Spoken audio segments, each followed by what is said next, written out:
नमस्कार दोस्तों। स्वागत है आपका अपने चैनल सुनहरी कहानियाँ में। आज की कहानी है बहू, जिसके लेखक विमल मित्र जी हैं। आइए कहानी पर प्रकाश डालते हैं। आबू पहाड़ में विविध प्रकार के साधुओं को देखा। किसी किसी की उम्र 300 साल है। नंग धड़ंग बाबा भोलेनाथ बनकर ध्यान में तल्लीन है। कोई तानपुरा लेकर धुरपद गाने में तल्लीन है। बगल में एक शिष्य है जो पखावज बजा रहा है। एक जगह गुफा में बिजली की रोशनी और रेफ्रिजरेटर पर नजर पड़ी। दोनों हाथ की 10 उंगलियों में हीरा, पन्ना और मोती की 10 अंगूठियां हैं। बदन पर रेशमी गेरुआ वस्त्र। प्लेट में अंगूर खा रहे हैं। बगल में एक सिंधी शिष्या बैठी है जो पंखा झल रही है। आबू पहाड़ में दर्शनीय वस्तुओं का अभाव नहीं है, फिर भी साधुओं को देख देख कर मैं अधा नहीं रहा था। गाइड से पूछा, यहाँ और कोई साधु सन्यासी नहीं है? मेरे गाइड ने इसके पहले मेरे जैसा कोई यात्री नहीं देखा होगा। उसके पास नामी जर्मन, अंग्रेज और फ्रांसीसियों के सर्टिफिकेट हैं। उन लोगों ने दिलवाड़ा मंदिर, सनसेट प्लांट और अंचल मंदिर देखे थे, और एक मैं हूं जो केवल साधु सन्यासियों को ही देख रहा हूं। वह क्यों कर यह जान पाएगा कि मुझे क्यों साधुओं को ही देखने का आग्रह है। मगर आज भी योगानंद स्वामी से मेरी भेंट नहीं हुई।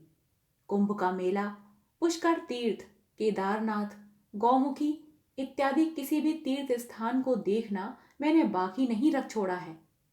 योगानंद स्वामी से मिलना जरूरी है, क्योंकि मैं नीरू भाभी को जबान दे चुका हूं। यह आज की बात नहीं है। आज से बहुत साल पहले बोयालमुड़ी नामक गांव की एक बहू की कहानी है। घनघोर देहात। न तो वहां कोई पोस्ट ऑफिस है, न कोई स्टेशन। उस गांव में पहुंचने के लिए रेलवे स्टेशन से 22 मील बैलगाड़ी में जाना पड़ता है, और तीसरा पहर आते आते शाम उतर आती है।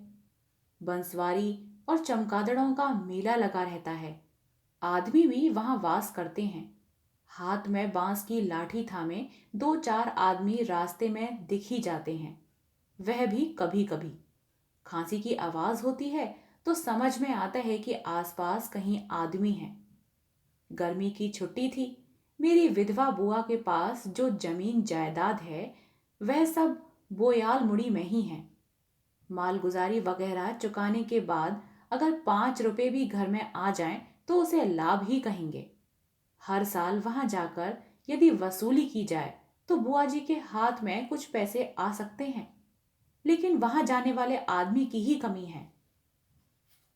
इस बार मैं ही गया। वहां मैं बुआ जी के जमाने की कचहरी में जाकर ठहरा। मंजली ताई जी बूढ़ी हो चुकी है, आंखों से दिखाई नहीं पड़ता।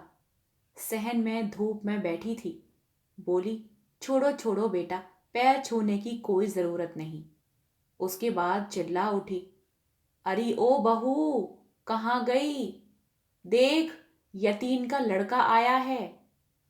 मगर बहू आसपास कहीं दिखाई नहीं पड़ी। कहीं से कुछ बच्चे आकर जमा हो गए। मैंने पूछा, फटिकदा कहाँ है? ताई जी बोली, चौथ किस्त के समय काकुड़ गाछी गया है। बाबू लोगों के काम के कारण आजकल उसे नहाने खाने तक की फुर्सत नहीं मिलती। पिछले शनिवार को घर आ ही नहीं सका। कुछ देर तक चुप रहने के बाद फिर बोली, अरे ओ बहू, कहाँ गई? यतीन का लड़का आया है। ओ बहू। छोटी लड़की खड़ी खड़ी मेरी ओर ताक रही थी। उसे गोद में लेकर जैसे ही दुलारने लगा कि वह फफक कर रो पड़ी। उसे गोद से उतार कर कचहरी लौट गया। आंगन में शरीफा के पेड़ के नीचे आते ही किसी ने पुकारा, देवर जी। पीछे की ओर मुड़ते ही देखा, दरवाजे की बगल में छोटा सा घूंघट डाले नीरू भाभी खड़ी हैं। चेहरे पर हंसी तैर रही है। बोली, हमारा चंडी मंडप खाली पड़ा है, आप वहीं डेरा डालिए। मैंने कहा, कचहरी में रहना ठीक होगा। नीरू भाभी बोली, भला वह कोई आदमी के रहने लायक जगह है? सांप बिच्छू हैं। आप चाय पीते हैं ना? आधे घंटे के बाद एक छोटा लड़का आया और धागे में बंधी एक चाबी देकर बोला, आप हाथ मुंह धो लें, माँ आपके लिए चाय भेज रही हैं। शुरू में 2-4 दिन रैयतों को खबर देने में ही गुजर गए। मल्लाह टोला, मुसलमान टोला, पश्चिम टोला और मछुआ टोले के सभी आदमियों को सूचना भेजनी पड़ी कि मैं यहाँ आया हूँ। जिसके पास जो कुछ बकाया है वह राय निवास के चंडी मंडप में आकर दे जाए। समूचे गांव के लोग ज्वर से करहा रहे हैं। कुछ लोग आए और थोड़ा बहुत देकर चले गए। सभी ने कहा, माताजी इतना ही लेकर अब की रिहाई करने को कह दें। हुजूर, बीमारी के कारण अब की हम खेत खलिहान की देखरेख नहीं कर सके हैं। दह की कलमी साग ही खाकर अब तक जिंदा हैं। पास में कानी कौड़ी तक नहीं है। ताई जी एक ही स्थान में बैठी रहती हैं। चंडी मंडप में बैठा बैठा मैं उनकी चिल्लाहट सुनता रहता था। अरे ओ बहू, कहाँ गई? मुझे कमरे के अंदर ले चल, धूप में पीठ जली जा रही है। मणि आकर कहता, चाचा जी खाना खाने चलिए, माँ ने थाली परोस दी है। खाने बैठता तो ताई जी की दूर से कानों में आवाज आती, किस चीज के साथ खाओगे बेटा? न दूध है न मछली। अभागे मुल्क में अकाल पड़ गया है। मेरी आंखों के सामने ही गृहस्थी तितर बितर हो गई बेटा। सब कुछ बर्बाद होता जा रहा है। उसके बाद कहती, फटिक कहता है, माँ तुम एक जगह चुपचाप बैठी रहो, तुम्हें कुछ नहीं करना पड़ेगा। ऐसा कहीं हो सकता है क्या बेटा? हम लोग उस जमाने के आदमी हैं। अकेले कपड़ा सोडे में उबाल कर फींचा है, धान सिझाया है, फरही भूंजी है, सास ससुर को खिलाया पिलाया है। और आज की बहुएं ऐसी होती हैं कि दिन भर ताक धिनाधिन नाचती फिरती हैं। तुम आए हो, क्या खाओगे क्या नहीं खाओगे, उस पर मैं ठहरी अंधी। आंखों से कुछ दिखाई नहीं पड़ता। ऐसे में नाचते गाते रहने से कहीं काम चल सकता है? थोड़ा और भात लोगे बेटा? फिर चिल्ला उठी, अरे ओ बहू, कहाँ गई? ताई जी दिन रात बहू को पुकारती रहती हैं। सास अंधी है, 3-4 बच्चों की देखभाल करनी पड़ती है। उस पर रसोई बनाना, घर और दरवाजे को झाड़ना बुहारना, धान सिझाना, फरही भूंजना, बर्तन मांजना। दिन भर नीरू भाभी काम में जुटी रहती हैं। दिन रात के वक्त तालाब के किनारे लालटेन जलती हुई देख चुका हूं। लालटेन के सामने एक घूंघट कड़ी धुंधली मूर्ति रहती है। बहुत रात तक कानों में बर्तन मांजने की आवाज आती रहती है। उस दिन खाकर आने के वक्त शरीफे के पेड़ के पास पहुंचा होगा। तभी दरवाजे के पास से फिर पुकार आई, देवर जी। पीछे मुड़कर देखते ही नीरू भाभी को हल्के घूंघट में खड़ा पाया। हंसता हुआ चेहरा, बाएं हाथ से घूंघट को जरा और नीचे करके बोली, मेरा एक काम कर दीजिएगा देवर जी। मैं अवाक रह गया। क्या काम है भाभी जी? जरूर कर दूंगा, मैंने कहा। उसी प्रकार घूंघट खींचती हुई और हंसकर बोली, अभी नहीं भैया, रात में। आपके पास वक्त है ना? 2-4 साल नहीं बल्कि 15 साल पहले की बात है। मेरी भी उम्र उस वक्त कम थी।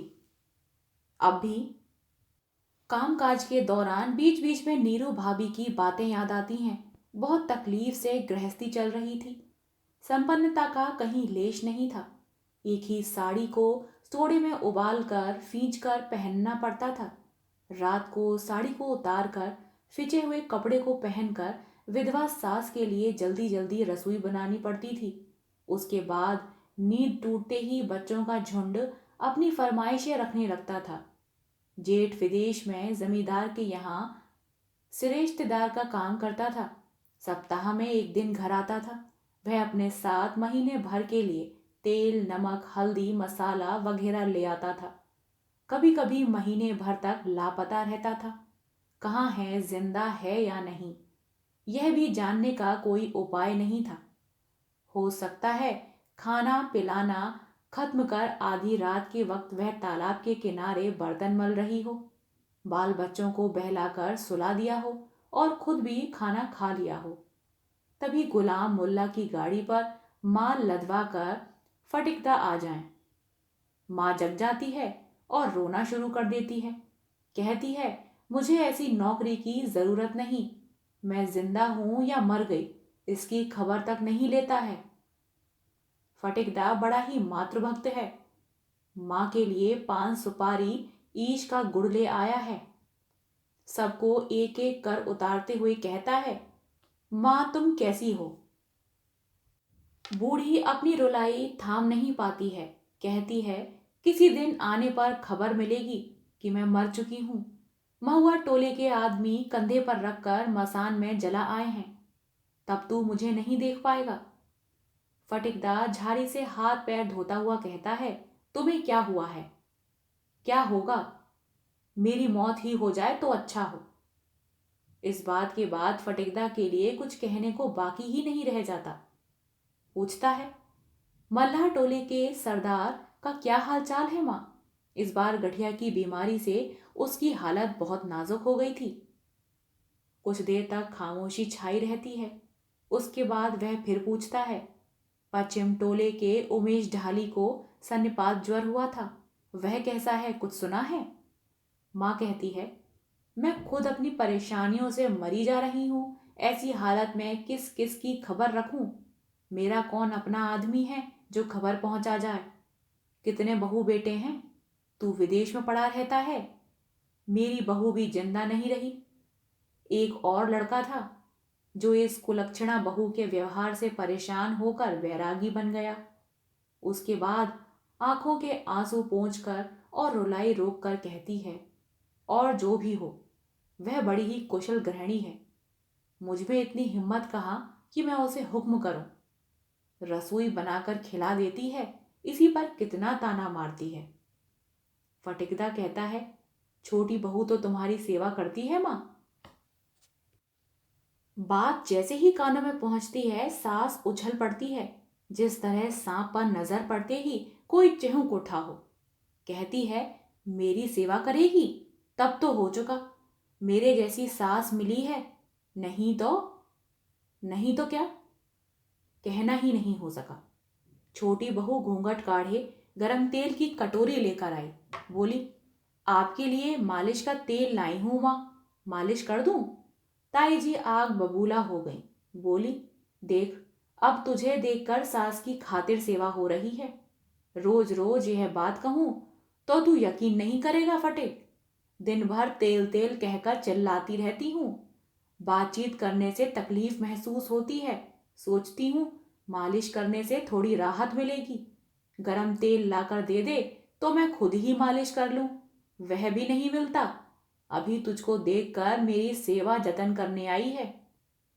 छोटी बहू ने घूंघट की ओट में कहा, शाम को आपने कहा था कि सोने से पहले मालिश कर देना, इसीलिए।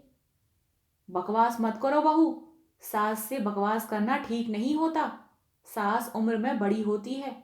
बकवास करोगी तो मेरा क्या बिगड़ेगा, मगर तुम्हारी जीभ गलकर गिर जाएगी। मैं तुम्हारी अच्छाई के लिए ही कह रही हूं। उसके बाद थोड़ी देर तक और रो लेने के बाद बोली, मेरी किस्मत ही खोटी है, वरना फटिक से पूछ कर देख लो, वह गवाह है। लक्ष्मी जैसी बहू थी मेरी, जबान से बात निकलते ना निकलते सब कुछ लाकर हाजिर कर देती। यह मेरी ही तकदीर का दोष है, नहीं तो पेट का जना लड़का कहीं वैरागी होता है।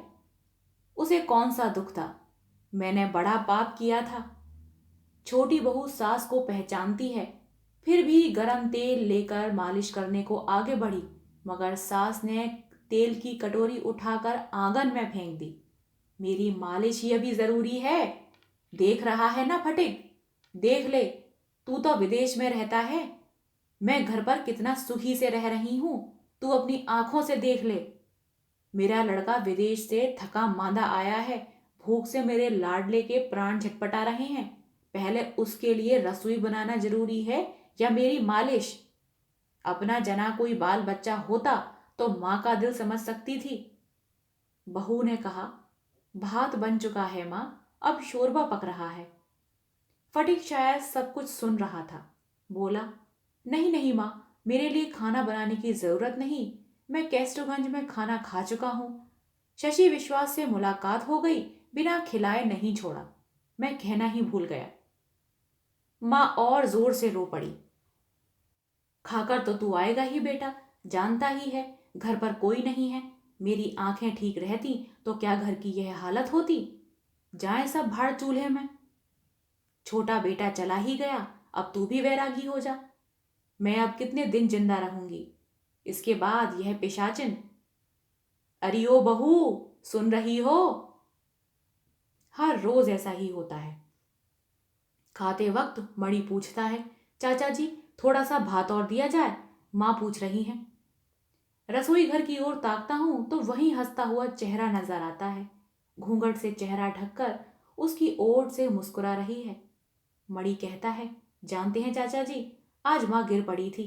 गिर पड़ी थी? अरे कहाँ? तालाब के घाट पर। सिर से बहुत सारा खून निकला है। दवा किसने दी? बहुत चोट लगी इसका मतलब? नहीं नहीं, माँ को चोट क्यों लगने लगी? वह क्या छोटी बच्ची है? माँ क्या मुन्ने की तरह रोती है? माँ ने कहा कि दादी को मत बताना। मैंने दादी जी से कुछ नहीं कहा। मैंने मलिक लोगों के बगीचे से गेंदे की पत्ती लाकर दी और माँ ने उसको पीस कर सिर पर लगा दिया। मैं बोयाल मुड़ी में था ही कितने दिन। मेरा वह जाना पहला और आखिरी था उस बंसवारी और चमगादड़ों के राज्य में, गठिया और टाइफाइड के पीठस्थान में, दरिद्रता और लांछना की केंद्रभूमि में। मगर बोयाल मुड़ी के उस चरित्र की बातें आज तक नहीं भूला हूं। नीरू भाभी आजीवन मेरा पीछा करती रही हैं। आंख बंद करते ही उस हंसी को मैं अपने कानों से सुनता हूं। ताई जी कहती, मुंह जली की हंसी नहीं देखी है। हंसी की आवाज सुनते ही बदन में आग लग जाती है। फिर भी खसा मगर घर में रहता और गोद भरी रहती। तब रात के करीब 12 बज चुके होंगे। बिस्तर पर लेटा लेटा मैं पुस्तक पढ़ रहा था। एकाएक बाहर किसी के पदचाप सुनाई पड़ी। देवर जी, आप सो गए क्या? नीरू भाभी की आवाज थी। मैं हड़बड़ा कर उठा और दरवाजा खोल दिया। आइए आइए भाभी जी, इतनी रात हो चुकी है, मैंने सोचा अब आप नहीं आएंगी। नीरू भाभी बोली, अभी तुरंत काम से छुटकारा मिला है भाई।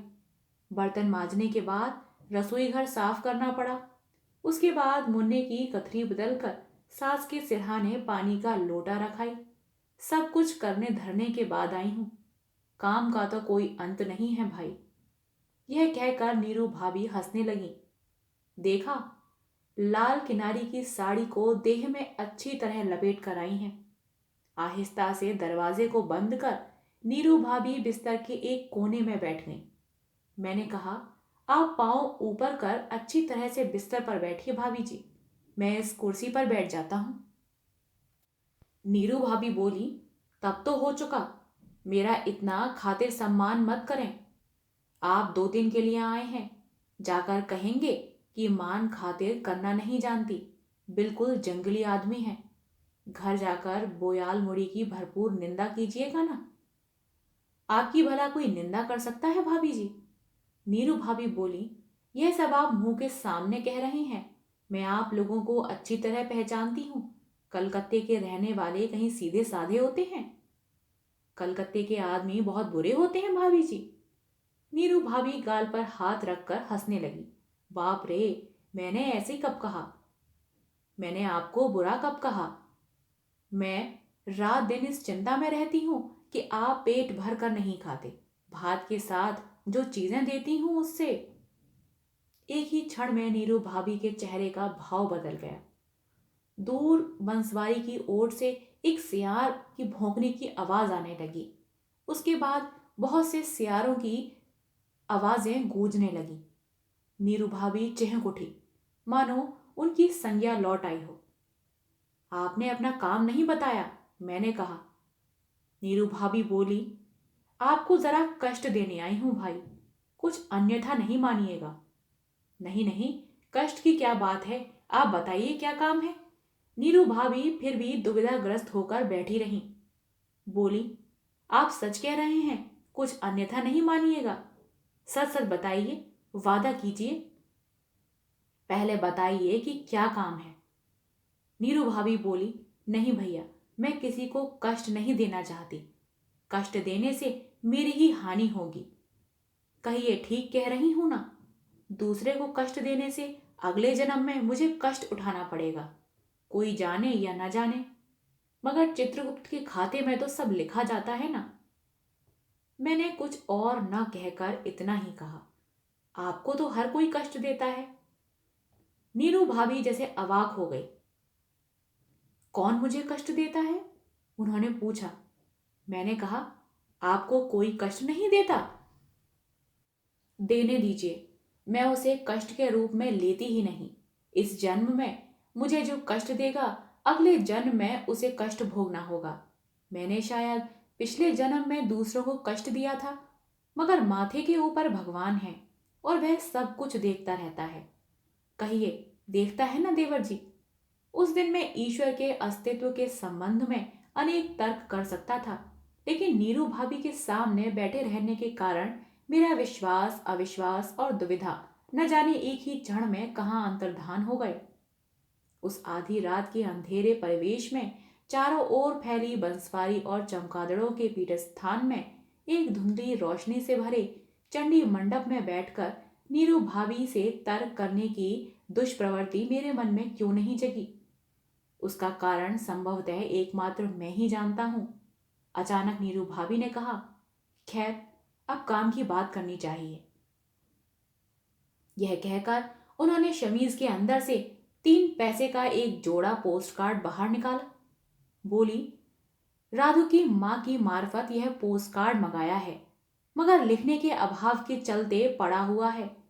आप लिख सकते हैं या लिख दीजिएगा। पोस्ट कार्ड की शक्ल देखकर मुझे हैरानी हुई।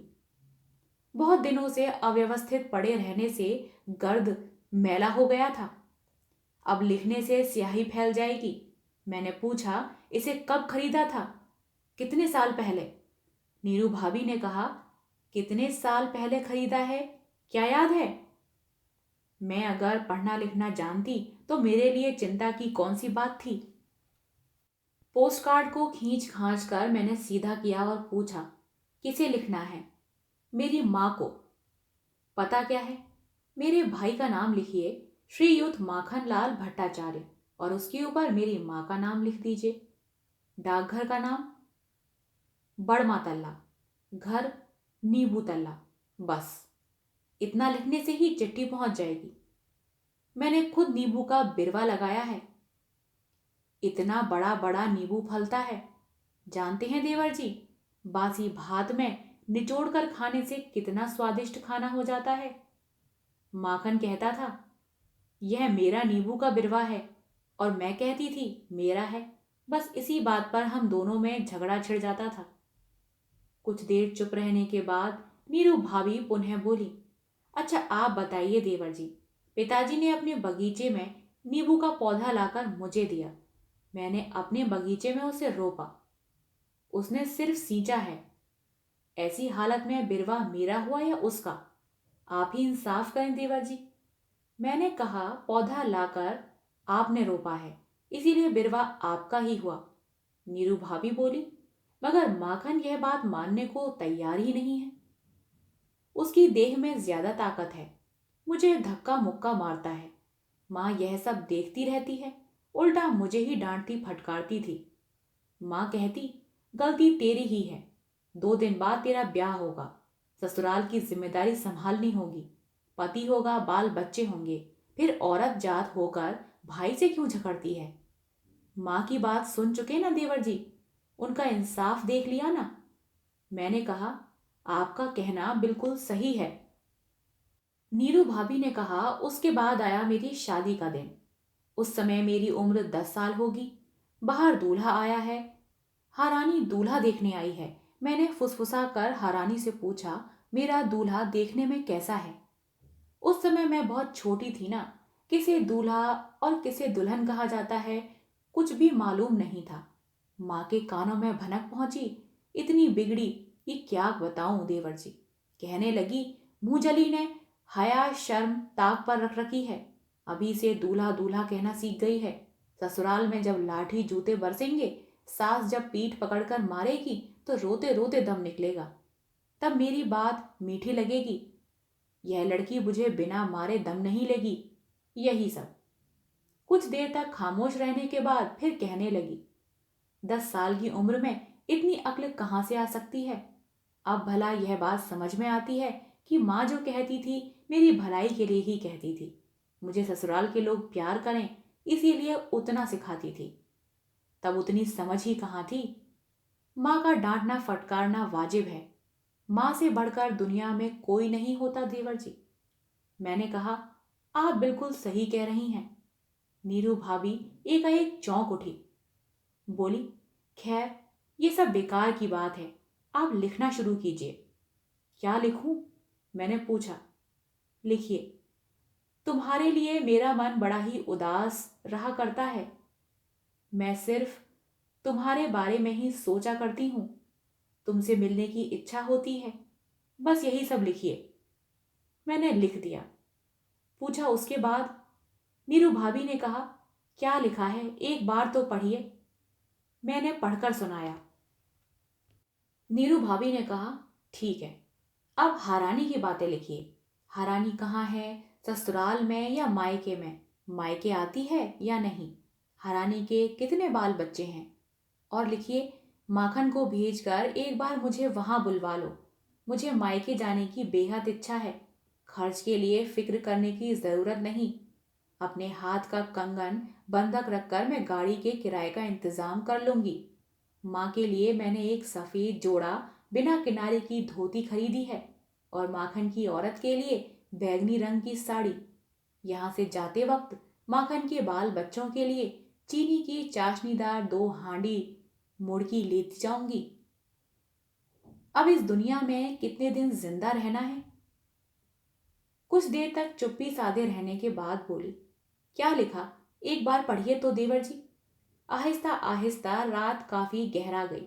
दोबारा सियारों के झुंड ने बंसवारी से चिल्लाकर रात के एक और पहर के बीतने की सूचना दी। मैंने कहा, और क्या लिखूं बताइए। नीरू भाभी बोली, और लिखिए। नीरू भाभी कहते कहते रुक गईं। पता नहीं कान खड़ा कर क्या सुनने लगी। बोली, अभी आई देवर जी। मुन्ना उठ गया है। चलूं, नहीं तो बिस्तर में पेशाब कर देगा। यह कहकर वह हड़बड़ा कर उठी और तेज कदमों से चली गईं। पहले पहले जिस दिन बोयालमुड़ी गांव पहुंचा था, बाहर से वहां केवल मच्छर, गठिया, टाइफाइड, लाठी, खांसी, बंसवारी और चमगादड़ पर ही नजर पड़ी थी। मगर उस क्षण, उस आधी रात के अंधेरे में राय निवास के उस चंडी मंडप में बैठे बैठे मुझे लगा बोयालमुड़ी गांव बहुत ही सुंदर है, बहुत ही मधुर। सिर्फ एक आदमी के कारण बोयालमुड़ी गांव का सब कुछ सौंदर्यपूर्ण हो उठा है। मैं शहरी आदमी हूँ। सिनेमा, रेडियो, ट्राम, बस से भरपूर जंगल का निवासी हूँ। परंतु उस क्षण कलकत्ता शहर भी वैसे बोयालमुड़ी के सामने बौना, संकरा और अंधार महसूस होने लगा। सहसा भाभी जी फिर कमरे में आई। बोली, सो गए क्या देवर जी?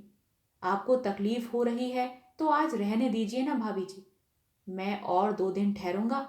मैं आपकी चिट्ठी लिखना खत्म करके ही जाऊंगा।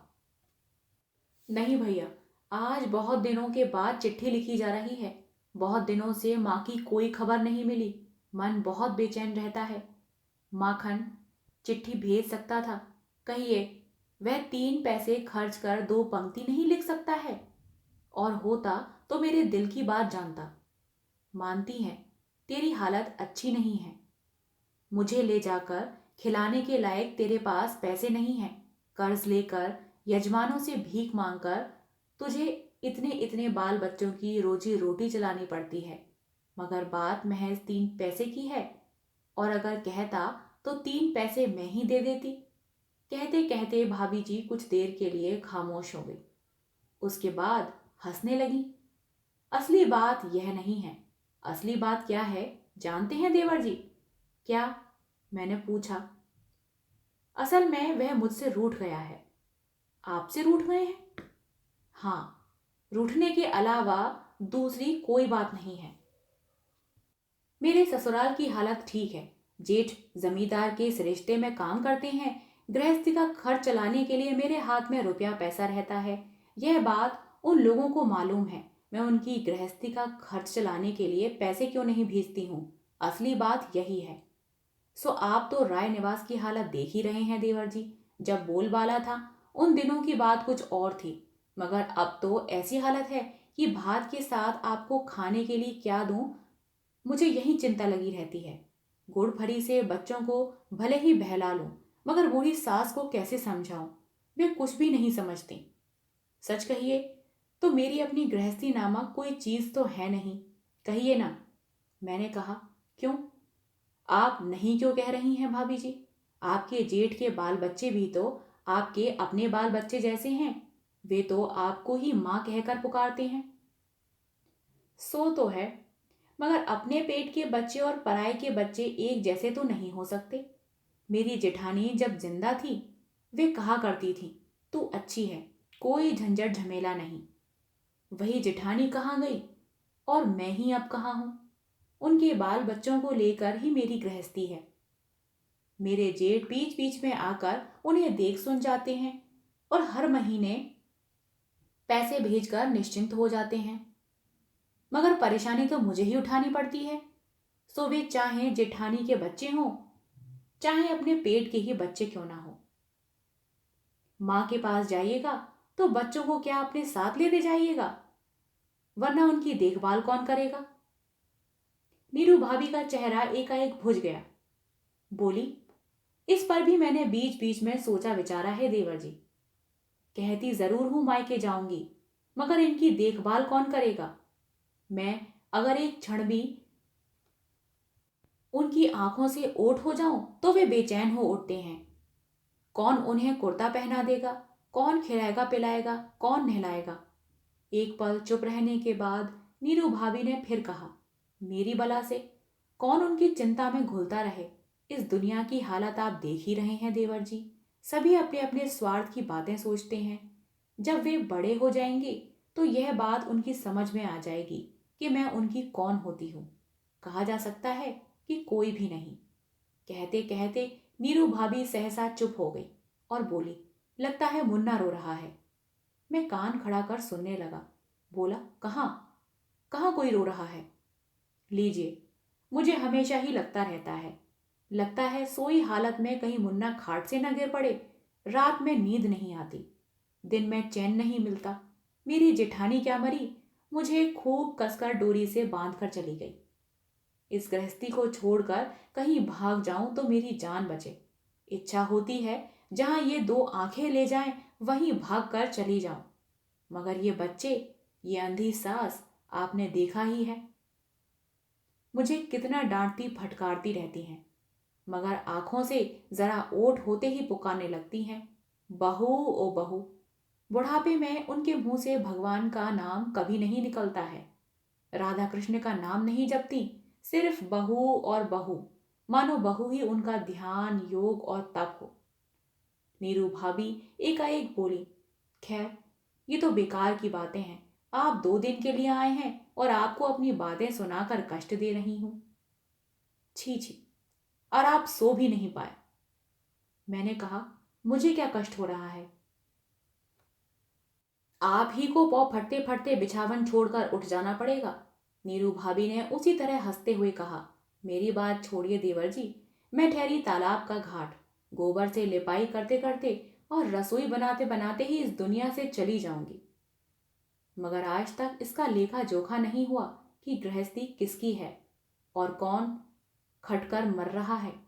खैर, ये तो अलग बात है। आप एक बार पूरी चिट्ठी तो पढ़िए, सुनूं तो क्या लिखा है। मैं पूरी चिट्ठी पढ़ गया। नीरू भाभी झुककर पूरी चिट्ठी सुनती रही। उसके बाद चिट्ठी लेकर खड़ी हो गई, माथे से घूंघट को अच्छी तरह संभाला और बोली, आपका इतना वक्त जाया कर दिया। मन ही मन बहुत गाली देते होंगे। मुझे आप जैसी भाभी मिली हैं, लाभ तो मुझे ही हुआ है। लाभ क्या हुआ है, अच्छी तरह समझती हूं। एक दिन देवर को मन के लायक खाना खिला सकूं, भगवान ने इतनी सामर्थ्य भी नहीं दी। क्या कहूँ, देखिए तो आपकी घड़ी में क्या बजा है। घड़ी की ओर देखकर मैंने कहा, 2 बजने में। उफ, इतना बड़ा अपराध हो गया। मेरे पाप का कोई अंत नहीं है। अच्छा चलूं भाई। यह कहकर नीरू भाभी कमरे से जाने लगी। एकाएक उनके पांव थम गए और मुड़कर बोली, आप अगले मंगलवार को जा रहे हैं? हाँ। अब आप लोगों को कितने दिन तक कष्ट देता रहूं? हाँ, बहुत कष्ट दे रहे हैं आप। ऐसा कष्ट बीच बीच में दे देते तो जीने का कम से कम बहाना तो मिल जाए। उसके बाद जब शादी हो जाएगी तो बोयाल मुड़ी को बिल्कुल भूल ही जाइएगा। पता नहीं मुझे क्या हो गया। नहीं भाभी जी, बहुत जगह का चक्कर काट चुका हूँ। हरिद्वार, मथुरा, वृंदावन और काशी गया था, मगर बोयाल मुड़ी आने पर जो लाभ हुआ वह कहीं नहीं हुआ। नीरू भाभी संभवतः हंसे जा रही थी, मगर एकाएक अपनी हंसी रोक कर बोली, अच्छा देवर जी, एक बात कहूँ, आप बहुत सारी जगहों का चक्कर काटते रहते हैं ना, बहुत से तीर्थ स्थानों का भ्रमण करते रहते हैं। मैंने कहा, हाँ, बुआ जी के साथ बहुत सी जगहों की परिक्रमा करनी पड़ती है। नीरू भाभी बोली, आप मथुरा हो आए हैं? काशी से, वृंदावन से, जगन्नाथ क्षेत्र से? हाँ, मैंने कहा। वहां बहुत से साधु सन्यासी रहते हैं। शायद रहते हैं। क्यों? नीरू भाभी तनिक असमंजस में पड़ गई। नहीं, यूं ही कह रही थी। तीर्थ स्थानों में ही साधु सन्यासियों की भीड़ हुआ करती है। मेरी आंखें एकाएक नीरू भाभी की ओर चली गईं और उनके चेहरे की मुद्रा देखकर मैं अवाक रह गया। चेहरे की वह हंसी गायब थी। नीरू भाभी का यह चेहरा मेरे लिए बिल्कुल अजनबी था। नीरू भाभी जैसे अभी महिला नहीं है, माँ नहीं है, गृहिणी नहीं है, यहाँ तक कि भाभी भी नहीं है। अचानक नीरू भाभी एक निमित्त के दरमियाना हुई नारी में रूपांतरित हो गई। न केवल नारी में, बल्कि वधू के रूप में, किसी एक वैरागी की वधू के वेश में। इतने दिनों के दौरान ऐसा रूप जैसे आज पहली पहली बार मेरी आंखों के सामने आया हो। मैं थोड़ा बहुत अनजाना जैसा हो गया था। अब नीरू भाभी कमरे के बाहर चली गई। मेरे अंदर यह बात आई ही नहीं। उन पर तब मेरी आंखें हंसती हुई बोली, यह लीजिए। मेरे दिमाग का कोई ठौर ही नहीं। मैं अब ये चिट्ठी किसके हाथ से डलवाऊंगी? यह आपके पास ही रहे। आप सवेरे जब डाकघर की ओर जाइएगा तब इसे डाल दीजिएगा। चलूं भाई? कमरे से मुन्ने की रोने की आवाज आ रही है। कहा जा सकता है कि नीरू भाभी से जिंदगी में मेरी यह पहली और आखिरी मुलाकात थी।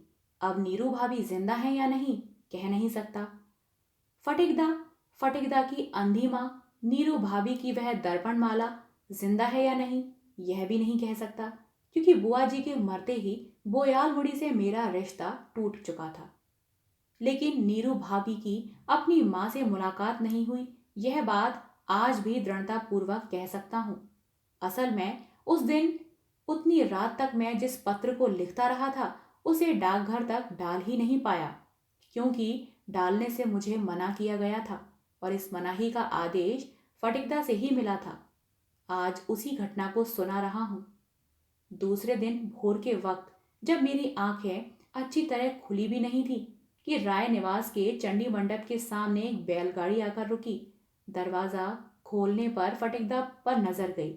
जमींदार सरिश्ते का काम खत्म करके ढेर सारा माल असबाब अपने साथ लिए एक पहर रात बीते वापस आए।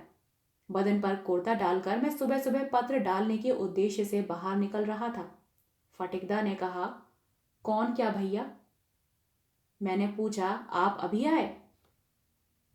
गुड़ की डली, सूप, चगेरी, अरबी, नारियल इत्यादि विविध प्रकार की चीजें गाड़ी पर लदी थीं। फटिकदा उन चीजों को उतरवाने में व्यस्त थे, फिर भी बोले, वसूली का काम कैसा चल रहा है भाई? एक पल चुप्पी साधने के बाद फिर बोले, लगता है प्रातः भ्रमण को निकले हो। नहीं, मैंने कहा, नीरू भाभी की एक चिट्ठी है, पोस्ट ऑफिस में डालने जा रहा हूँ। बहुत ही जरूरी चिट्ठी है। चिट्ठी? कैसी चिट्ठी बताया? छोटी बहू की। फटिकदा के चेहरे का भाव जैसे आमूल परिवर्तित हो गया हो। बोले, बड़मा तल्ला अपने माँ के पास भेज रही हैं? हाँ, मगर? वे बोले, मैं देखूं?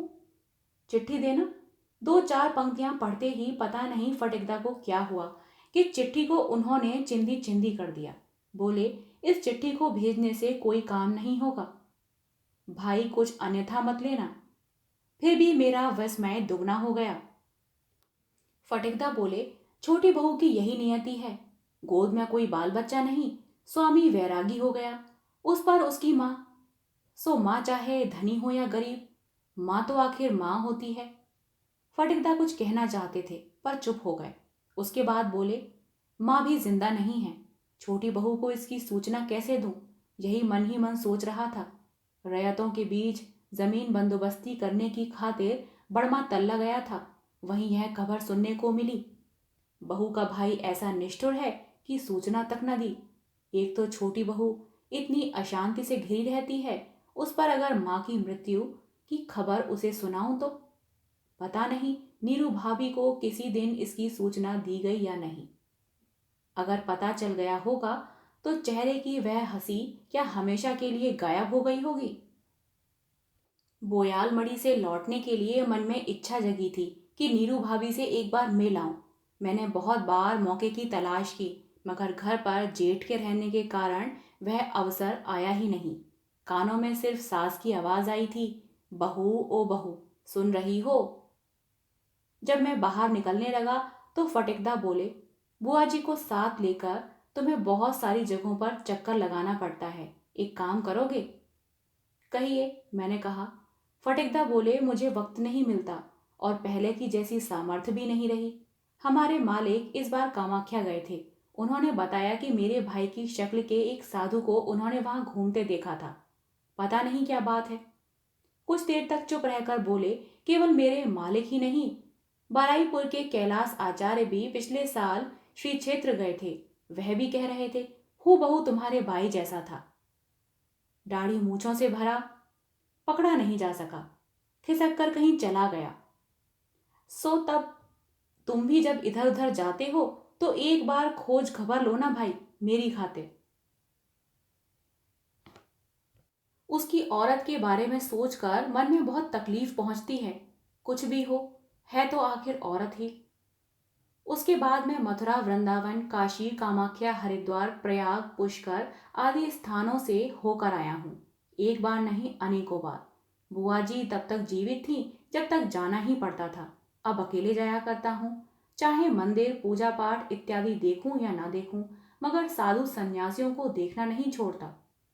साधु पर नजर पड़ते ही उनसे जान पहचान करता हूँ, कभी हाथ दिखाने के बहाने, कभी जन्म कुंडली दिखाने के बहाने, और खिला पिलाकर जान पहचान करने की कोशिश करता हूँ, हेल मेल बढ़ाता हूँ, इसीलिए कि किसी बहाने किसी स्थान में बोयाल मुड़ी गांव के फटिक चंद्र राय के भाई नीरू भाभी के पति का अता पता चल जाए। आज आबू पहाड़ आने पर भी अनेक साधुओं पर नजर पड़ी। सारा पहाड़ गुफाओं से भरा हुआ है, हर कदम पर गुफा है, साधुओं का कोई अंत नहीं। 300 बरसों का नंग धड़ंग साधु, कोई तानपुरा लेकर ध्रुपद गा रहा है, कोई शिष्यगण उनके निकट बैठकर पखावत बजा रहे हैं। कहीं गुफा में बिजली की रोशनी है, रेफ्रिजरेटर है, 10 उंगलियों में 10 अंगूठियां पहने एक डबल एम रेशमी गेरुआ वस्त्रधारी साधु तश्तरी में अंगूर लेकर खा रहे हैं और बगल में बैठी सिंधी शिष्या परम भक्ति के साथ उन्हें पंखा झल रही है। कितनी विचित्र है यह धरती, कितने विचित्र हैं आदमी, और कितना विचित्र है आदमी का यह जुलूस। मगर इन सब के बीच मैं बोयाल मुड़ी जैसे उस निपट देहात की उस बहू की बातें किसी भी तरह अपने मन से निकाल नहीं पाता हूं। आप सुन रहे थे कहानी बहू।